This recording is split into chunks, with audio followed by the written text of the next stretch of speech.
फिर देखो bicarbonate ion, इससे पता चलेगा मेटाबॉलिक कॉज। फिर देखो partial pressure of oxygen and oxygen saturation. ROME याद रखो, आर से रिस्पिरेटरी, ओ से अपोजिट, मतलब पीएच और पार्शियल प्रेशर ऑफ CO2 अगर अपोजिट डायरेक्शन में है तो रिस्पिरेटरी, और पीएच और बाइकार्बोनेट आयन अगर सेम डायरेक्शन में है तो वो मेटाबॉलिक कॉज। ABG से हमको कौन कौन से डिसऑर्डर हैं वो पता चलते हैं, वो देखते हैं।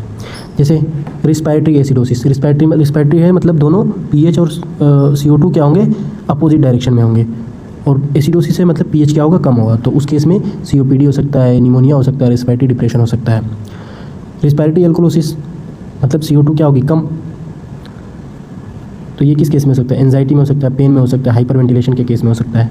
मेटाबॉलिक एसिडोसिस, मेटाबॉलिक है मतलब पीएच और बाइकार्बोनेट आयन सेम डायरेक्शन में होंगे, तो ये डायबिटिक कीटो एसिडोसिस के केस में हो सकता है, किडनी फेलियर के केस में हो सकता है, सीवियर डायरिया अगर किसी को है तो उस केस में मेटाबॉलिक एसिडोसिस हो सकता है। मेटाबॉलिक एल्कलोसिस, दोनों सेम डायरेक्शन में होंगे, बाइकार्बोनेट अगर बढ़ा है तो पीएच भी क्या होगी, बड़ी होगी, तो ये किस केस में मिलेगा, वोमिटिंग एंड डायबिटिक्स के केस में मिलेगा। ठीक, अगर आपको ये वाला PDF चाहिए तो कमेंट करो PDF। Thank you.